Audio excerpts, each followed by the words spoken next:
What I Learned in School. What I Learned in School, Charlotte Copy.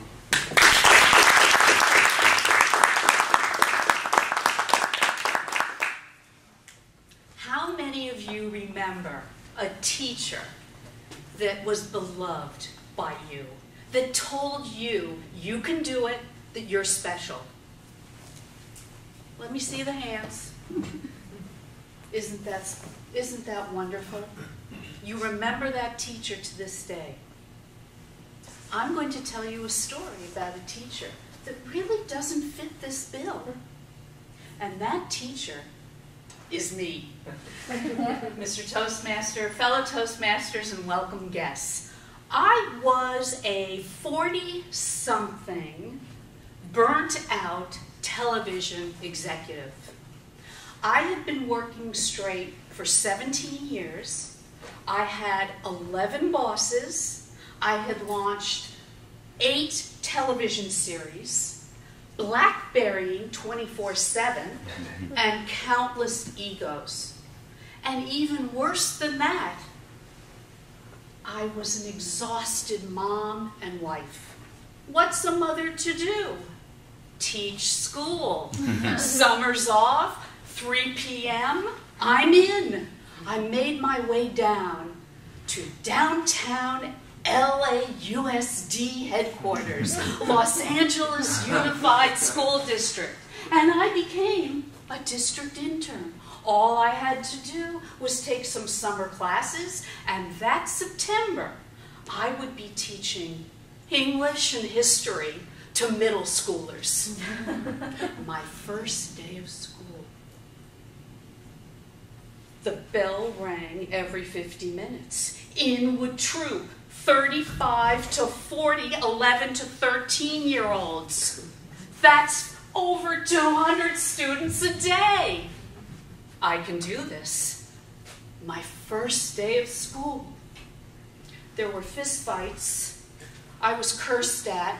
A couple of students drooled, and one kid kept hitting his head on the desk because he didn't have notebook paper. I can do this was quickly becoming, can I do this? I acclimated to teaching, and 1 year turned into another and another. And I began to notice that I became a different person.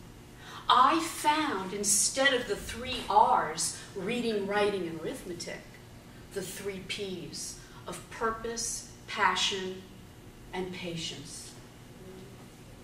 First was purpose. I had a student named David.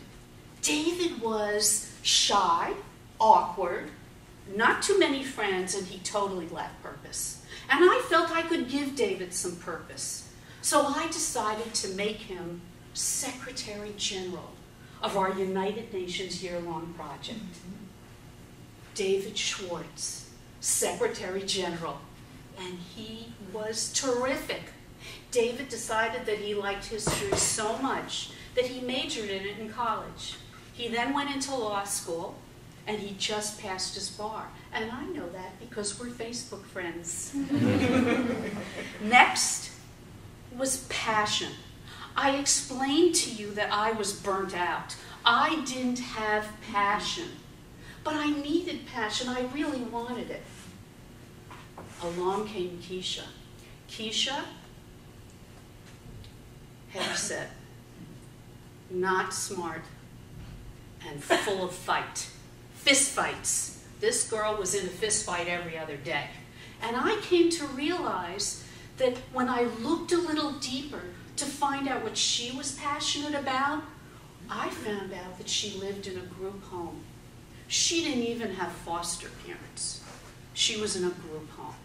Keisha had a very tough life. But I noticed that Keisha, what did she like? To be the center of attention. That was her passion. So I took her and we went down to Lancashire Boulevard and saw the student workshops, the acting classes that they had there, and with the help of a couple people, we got her a scholarship for a year to be a student actor. And she was able to find her passion, and that helped me find mine. And finally, after you learned purpose and passion, this was my real frailty. Patience. At work, if you didn't do what I asked you to do, I think I barked at people. And my poor son, I was very impatient with him. And then I found Shalitha. Shalitha was a spit of a thing. Never turned in homework. Never turned in homework. And I was scared for Shalitha. I didn't think she'd make it through high school, to be honest with you. But I noticed she had a spark, and she saw one in me. It was really kind of odd, but we really liked each other. And I promised Shalitha that I would be patient with her. And if she could stick it out through middle school and high school, and then through college, I'd be patient with her and I'd be on the sidelines. And she made it through college, and she became a teacher. I tell you this because I ended up teaching for 5 years. And during those 5 years, I found myself to be a different woman. I learned the 3 Ps.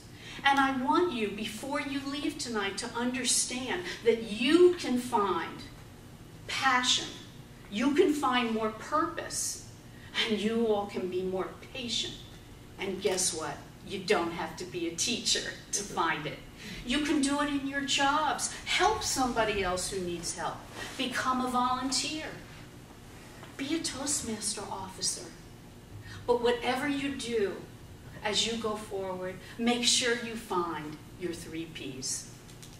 Mr. Toastmaster.